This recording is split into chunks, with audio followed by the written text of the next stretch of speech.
નમસ્કાર, આપ જોઈ રહ્યા છો ગુજરાતની નંબર 1 ન્યૂઝ ચેનલ ન્યૂઝ 18 ગુજરાતીના તમામ મહત્વપૂર્ણ સમાચારની સાથે હું છું લુબના ખાન। અરવલ્લીના ભિલોડામાં ધોધમાર વરસાદ, વાવાઝોડા સાથે ધોધમાર વરસાદ શરૂ થયો છે તો લીલછા, ખુમાપુર, ધોલવાણીમાં ધોધમાર વરસાદ વરસી રહ્યો છે। એકાએક વાતાવરણમાં પલટો આવ્યો અને ભિલોડામાં ધોધમાર વરસાદની શરૂઆત થઈ છે। હવામાન ખાતાની આગાહી પણ હતી અને હવે વાવાઝોડા સાથે ધોધમાર વરસાદ વરસી રહ્યો છે। લીલછા, ખુમાપુર, ધોલવાણીમાં ધોધમાર વરસાદ વરસી રહ્યો છે। ઉલ્લેખનીય છે કે 2 દિવસ માટે વરસાદની આગાહી પણ હવામાન ખાતાએ કરી હતી, ત્યારે અરવલ્લી જિલ્લામાં વાવાઝોડા સાથે ધોધમાર વરસાદની શરૂઆત થઈ છે। હાર્દિક જોડાયા છે ફોન લાઈન પર વધુ માહિતી માટે। હાર્દિક, શું છે અપડેટ્સ? ચોક્કસથી જે પ્રકારે અરવલ્લી જિલ્લામાં વાતાવરણમાં પલટો આવ્યો છે બપોર બાદ ખાસ કરીને ભિલોડા તાલુકામાં વરસાદી માહોલ જોવા મળી રહ્યો છે। જે ગામો છે લીલછા સહિતના ગામો, ખુમાપુર સહિતના ગામો, ત્યાં ભારે પવન સાથે વરસાદી માહોલ જોવા મળે છે। કારણ કે છેલ્લા 2 દિવસથી જે પ્રકારે ઉકળાટ જોવા મળ્યો હતો તેના કારણે લોકો ત્રસ્ત હતા ગરમીથી, ત્યારે વરસાદી માહોલના કારણે ઠંડક ફેલાયો છે અને લોકોએ રાહત અનુભવી છે। જી બિલકુલ, આભાર સમગ્ર માહિતી બદલ। તો ભિલોડામાં ધોધમાર વરસાદની શરૂઆત। અંબાજી પંથકમાં જામ્યો છે વરસાદી માહોલ। અંબાજી અને આસપાસના વિસ્તારોમાં વરસાદી ઝાપટા, ગાજવીજ અને પવન સાથે મેઘરાજાએ બોલાવી છે ધડબડાટી। તો ભારે ઉકળાટ વચ્ચે વરસાદ વરસતા ગરમીથી મળી રાહત। વરસાદને પગલે ખેડૂતો મુશ્કેલીમાં મુકાયા છે। ખેતરોમાં તૈયાર થયેલો પાક પલળી જવાની ભીતિ સેવાઈ રહી છે। ભાદરવી પૂનમના મેળા બાદ જ્યારે મા અંબાના મંદિરમાં પ્રક્ષાલન વિધિ થાય છે ત્યારે વરસાદ ચોક્કસપણે આવતું હોય છે, પણ હાલ તબક્કે ભારે ગરમીના ઉકળાટ બાદ કહી શકાય છે કે આજે વરસાદની ધીમી ધારે જે શરૂઆત થઈ છે તે ભારે ગાજવીજ સાથે ત્યારે બિહામણા અવાજ સાથે આ વરસાદની શરૂઆત થવા પામી છે અને હાલ તબક્કે જે વરસાદની શરૂઆત થઈ છે તેના લીધે ગરમીમાં આંશિક રાહત ચોક્કસપણે મળી છે અને ખેડૂતોને પણ ક્યાંક ને ક્યાંક આ ગરમી આ વરસાદ જે છે વરસાદનો ફાયદો થઈ શકે છે અને વરસાદના કારણે ગરમીના ઉકળાટમાં પણ રાહત થશે। હાલ તબક્કે જે વરસાદ વરસી રહ્યો છે આપણે બતાવવા માંગીશ કે જે આ જે બજારમાં જે છે એ બજારમાં જે વરસાદ છે એ વરસાદના કારણે જોઈએ છે કે વરસાદનું આખું વાતાવરણ પલટાઈ જતાં વરસાદી માહોલ સર્જાયો છે અને એના કારણે વાતાવરણમાં ઠંડક પ્રસરી છે અને હજી સુધી જે વરસાદ ચાલી રહ્યો છે તે જોતા એવું લાગી રહ્યું છે કે મોડી સાંજ સુધી આ વરસાદમાં વધારો થઈ શકે છે। મહેન્દ્ર અગ્રવાલ, ન્યૂઝ 18 ગુજરાતી, અંબાજી। તો ગીર સોમનાથના કોડીનાર પંથકમાં વરસાદ, શહેર અને ગ્રામ્ય પંથકમાં વરસાદ। વરસાદથી લોકોને બફારાથી મળી રાહત। તો શહેર અને ગ્રામ્ય પંથકમાં વરસાદ વરસી રહ્યો છે, ગરમીથી લોકોને રાહત મળી છે। એકાએક વાતાવરણમાં પલટો આવતા લોકોને બફારાથી રાહત મળી છે। ભાવનગરમાં જામ્યો છે વરસાદી માહોલ। સિહોર તાલુકાના ગ્રામ્ય વિસ્તારમાં આજે સવારથી જ વરસાદી વાતાવરણ જોવા મળી રહ્યું છે। સિહોર તાલુકાના સોનગઢ, રામધરી, આમલા, સણોસરા સહિતના ગ્રામ્ય પંથકમાં જોરદાર વરસાદ। ભાદરવા મહિનાના અંતિમ દિવસોમાં ભાવનગર જિલ્લા માટે મેઘરાજા મહેરબાન રહ્યા છે।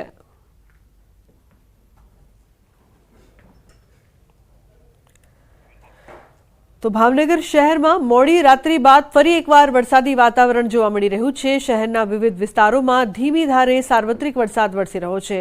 હવામાન વિભાગ દ્વારા આપવામાં આવેલી આગાહીને લઈને શહેર અને જિલ્લાના વાતાવરણમાં બદલાવ આવ્યો છે। હાલ ભાવનગર શહેરમાં ધીમી ધારે વરસાદ એકરસ થયો છે।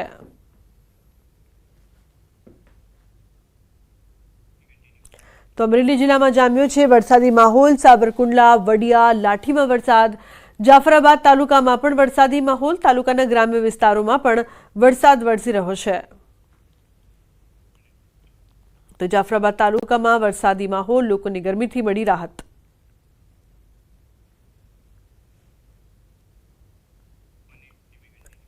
અમરેલી જિલ્લામાં વરસાદી માહોલ છે। લાઠી શહેરમાં ધોધમાર વરસાદ શરૂ થયો છે। આસપાસના ગ્રામ્ય વિસ્તારમાં પણ વરસાદી માહોલ। ધોધમાર વરસાદના કારણે રોડ રસ્તાઓ પાણી થયા। તો અનેક વિસ્તારમાં વરસાદની શરૂઆત થઈ છે। વડોદરાની વાત કરીએ તો વડોદરાના શિનોર પંથકમાં રાત્રિ દરમિયાન ભારે વરસાદથી રસ્તા પર પાણી ફરી વળ્યા। મીંઢોળ સુરાશામળ માર્ગ પરથી પાણી વહેતા થયા અને શિનોર સાદલીને જોડતા માર્ગ પર પાણી ફરી વળ્યા છે। 1 ફૂટ જેટલા પાણી માર્ગ પરથી વહેતા થયા છે। માર્ગ પરથી પાણી વહેતા થતા વાહન ચાલકો મુશ્કેલીમાં મુકાયા છે। તો ભારે વરસાદથી રસ્તા પર પાણી ફરી વળ્યા છે। વાહન વ્યવહારને તેની અસર થઈ રહી છે। અનેક જગ્યાએ પાણી ભરાતા વાહન ચાલકોને હાલાકી। રસ્તા પર પાણી ફરી વળ્યા।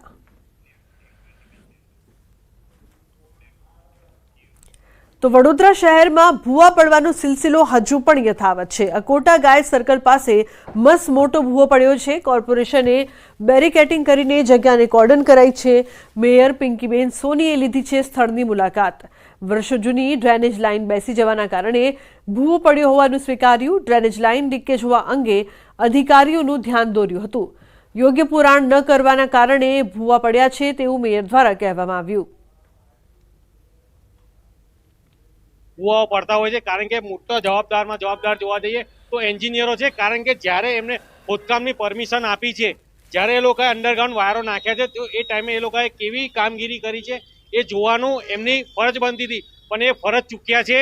એન્જિનિયરોના પાપે આજે તમામ જગ્યા ઉપર ભૂવા પડેલા છે. વડોદરા શહેરમાં ગત મોડી રાત્રે ભારે પવન સાથે વરસાદ વરસ્યો અને વરસાદ વરસતા ઠેર ઠેર પાણી ભરવાની સમસ્યા જે છે તે સર્જાઈ હતી. વરસાદી પાણી તો ઓસરી ગયા, પરંતુ વરસાદ બાદ જે ભૂવા પડવાનો સિલસિલો છે તે યથાવત છે. દ્રશ્યો તમે જે જોઈ રહ્યા છો તે ગાય સર્કલ પાસેના દ્રશ્યો છે અને ગાય સર્કલ પાસે વાહન ચાલકો અહીંયાથી પસાર થઈ રહ્યા હતા. એ દરમિયાન જે મસ્ત મોટો ભૂવો છે તે પડ્યો છે. ઉલ્લેખનીય બાબત છે કે રસ્તાની નીચેથી ડ્રેનેજની લાઈન અને પાણીની લાઈન જતી હોય છે, પરંતુ આ જે લાઈન છે લીકેજ થવાના કારણે નીચે જમીનનું ધોવાણ થતું હોય છે અને ત્યારબાદ જે ભૂવો છે તે પડતો હોય છે. એટલે વડોદરા કોર્પોરેશનના જુદા જુદા વિભાગો છે તેમના વચ્ચે સંકલનનો અભાવ હોવાના કારણે આ પ્રકારની પરિસ્થિતિ છે તે સર્જાતી હોય છે.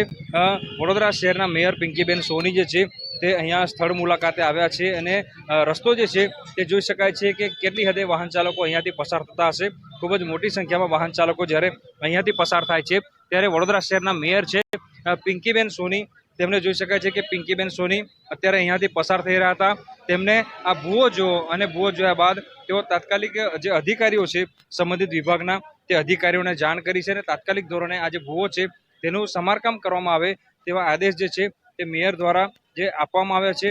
ઉલ્લેખનીય બાબત છે કે જ્યારે પણ વરસાદી માહોલ જામે છે અને વરસાદી પાણી ભરાય છે ત્યારબાદ વડોદરા શહેરમાં ઠેર ઠેર ભૂવા પડવાનો સિલસિલો જે છે તે જોવા મળતો હોય છે અને જે ગાય સર્કલ છે ત્યાં આ જ પ્રકારની પરિસ્થિતિ સર્જાય છે. હજી શરૂઆત છે. વરસાદી પાણી ઓસર્યા છે. વડોદરા શહેરના જુદા જુદા વિસ્તારોમાં આ જ રીતે જે છે તે ભૂવા પડવાનો સિલસિલો જે છે તે જારી રહેવાનો છે. મેયર જોઈ શકાય છે અત્યારે સંબંધિત વિભાગના જે અધિકારીઓ છે તેમની સાથે વાત કરી રહ્યા છે અને આ ભૂવાનું સમારકામ કરવામાં આવે. તો સાથે સાથે વાત કરીએ તો જે ડ્રેનેજ વિભાગ છે, પાણીનો વિભાગ છે, પાણી પુરવઠા વિભાગ છે, તેમના જે સંબંધિત અધિકારીઓ છે તેમને મેયર દ્વારા જાણ કરવામાં આવી છે અને તાત્કાલિક ધોરણે આ જો લીકેજ હોય તે લીકેજ રિપેર કરવામાં આવે. અને અહીંયા પણ આપણે જોઈ શકીએ છીએ કે ડ્રેનેજની અંદર લીકેજના કારણે આ ભૂવો થયો છે. વહેલી સવારે અધિકારીને હમણાં જ મારા દ્વારા ફોન કરી અને આદેશ કરવામાં આવ્યો છે કે તાત્કાલિક એમની ટીમ અહીં પહોંચે, કારણ કે આ પ્રોજેક્ટમાંથી કામગીરી થતી હોય છે એટલે કામગીરી એમના દ્વારા બધું એસેસમેન્ટ કરીને શરૂ કરવામાં આવશે. પરંતુ મેં હમણાં સૂચના આપી દીધી છે, હમણાં થોડી વારમાં અધિકારીઓની ટીમ અહીંયા પહોંચશે. હાર્દિક દીક્ષિત, ન્યૂઝ 18 ગુજરાતી, વડોદરા. તો વડોદરામાં પૂર બાદ ઘેરાયેલા શાસકોએ દબાણો તોડવાની જાહેરાત કરી છે. મનપાએ વિશ્વામિત્રી નદીનો સર્વે કરીને 13 જેટલા દબાણો નક્કી કર્યા છે, જેને હટાવવા માટે કામગીરી શરૂ કરાઈ છે. જે તે માલિકોને દબાણો દૂર કરવાની નોટિસ ફટકારાઈ છે. આ દબાણોમાં શાળાઓ, મોલ, હોસ્પિટલ, મંદિર, પાર્ટી પ્લોટ, ઓફિસ, મકાનોનો સમાવેશ થાય છે. ગેરકાયદેસર થયેલા મોટા બાંધકામનો જે તે સમયે વિરોધ કરી રહેલી વિશ્વામિત્રી બચાવ સમિતિએ આ મુદ્દે તંત્ર સામે ગંભીર આક્ષેપ કર્યા છે. લોકોની આંખમાં ધૂળ નાખીને દબાણ હટાવવાનું નાટક કરી પૂર પીડિતોને ગેરમાર્ગે દોરાઈ રહ્યાનો આક્ષેપ કર્યો. તો કોંગ્રેસ પણ આ મામલે સ્થાનિક તંત્રની કામગીરી પર સવાલો ઉઠાવ્યા. કિનારાની ગ્રીન ઝોનની જમીનોનો ઝોન ફેર કરનાર અધિકારીઓ સામે પણ કાર્યવાહીની માંગ કરી. જે ગેરકાયદેસર બાંધકામો છે, જીડીસીઆરના નિયમોની જે અવહેલના કરી અને બાંધકામ થયેલા હશે, જે માર્જિનમાં એન્ક્રોચમેન્ટ કર્યા છે, આ તમામ બાંધકામો તોડવા માટે કોર્પોરેશન કટિબદ્ધ છે. હાલ 72 કલાકની નોટિસ આપી છે. એમના જવાબ પછી આગળની કાર્યવાહી કરવામાં આવશે. આ લોકો જે 13 દબાણોની વાત કરીને જે વાહવાઈ લૂંટવાનો પ્રયત્ન કરે છે, પરંતુ વડોદરાની પ્રજા આ લોકોને જાણી ગઈ છે કે આ જે 13 દબાણોની વાત કરવામાં આવે છે એ 13 કરતાંની વડોદરામાં 50 દબાણો છે જે તૂટી શકે એવા છે, કે જેના કારણે વડોદરામાં પૂર આવ્યું. માત્ર આ 13 દબાણોના કારણે પૂર નથી આવ્યું, આના સિવાય બધા બહુ દબાણ છે. પણ જે લોકો પ્રત્યક્ષ ને પરોક્ષ રીતે ભાજપને મદદ કરતા હોય છે એવા લોકોને સામે, એવા માલેતુજારોની સામે આ કાળા કાન કરવામાં આવે છે અને ગરીબોના ઝૂંપડા તોડવામાં આવે છે. આ દબાણો માત્ર દૂર કરવાથી વિશ્વામિત્રીમાં ફરી પાછું મૂળ સ્વરૂપે આવીને વહેણ થઈ જાય એવી કોઈ પરિસ્થિતિ દેખાતી નથી, કેમ કે આ તો નાના નાના 30 મીટરના માર્જિનમાં જે વિશ્વામિત્રી નદીને મૂળ સ્વરૂપે લાવવા જેટલા બી ઝોન ફેર કરેલા છે એને ફરી ખોદીને કોતર બનાવી દેવા પડશે. પ્રક્રિયા નહીં થાય ત્યાં સુધી વિશ્વામિત્રી પુનર્જીવિત નહીં થાય. તો ગુજરાતના ખેડૂતો માટે મહત્વના સમાચાર 1 ઓક્ટોબરથી કપાસની ટેકાના ભાવે ખરીદી થશે. CCI મારફતે કપાસની ટેકાના ભાવે ખરીદી થશે. ગુજરાતમાં 13 કેન્દ્રો પર કપાસની ટેકાના ભાવે ખરીદી. મગફળીના ટેકાના ભાવે ખરીદી અંગે બોલ્યા કૃષિ મંત્રી. કેન્દ્રએ નક્કી નથી કર્યો ન ખરીદી માટે લક્ષ્યાંક. જથ્થો નક્કી કર્યા બાદ મગફળીના ટેકાના ભાવે ખરીદી થશે. નિર્ણય બાદ રજીસ્ટ્રેશનની પ્રક્રિયા શરૂ કરીને ખરીદી થશે. તો ગુજરાતના ખેડૂતો માટે મહત્વપૂર્ણ સમાચાર. કેન્દ્ર સરકાર સીધી કોટન કોર્પોરેશન ઓફ ઇન્ડિયા મારફત એટલે કે CCI મારફત કરાવે છે અને મારી જાણકારી મુજબ 1 ઓક્ટોબરથી તેઓ લગભગ રાજ્યમાં 13 જેટલા ખરીદી કેન્દ્રો શરૂ કરી અને કપાસની ખરીદી ટેકાના ભાવથી કરવાના છે. હજી ગુજરાત રાજ્ય માટેનો જથ્થો મંજૂર થઈ અને કેન્દ્રમાંથી આવ્યો નથી. જેવો આવશે કે તુરત જ અમે ખરીદી માટેની કાર્યવાહી તાત્કાલિક શરૂ કરશું. તો ખેડૂતો માટે 2 દિવસ બાદ સારા સમાચાર. ભારે વરસાદથી પાક નુકસાન સહાય અંગે મોટા સમાચાર. ગુજરાતના ખેડૂતો માટે મહત્વના સમાચાર. ખેડૂતો માટે સહાય 2 દિવસમાં જ થઈ શકે છે જાહેર. કૃષિ મંત્રી રાઘવજી પટેલે 2 દિવસ બાદ સારા સમાચાર આપ્યા. ભારે વરસાદના કારણે પાક ધોવાણ અને જમીન ધોવાણના સર્વેની કામગીરી પૂર્ણ થઈ ચૂકી છે. રાજ્ય સરકાર ટૂંક સમયમાં નુકસાનીમાં સહાયની જાહેરાત પણ કરશે. ખેડૂતો માટે સારા સમાચાર આ ટૂંકમાં 1-2 દિવસમાં જ મળી જશે.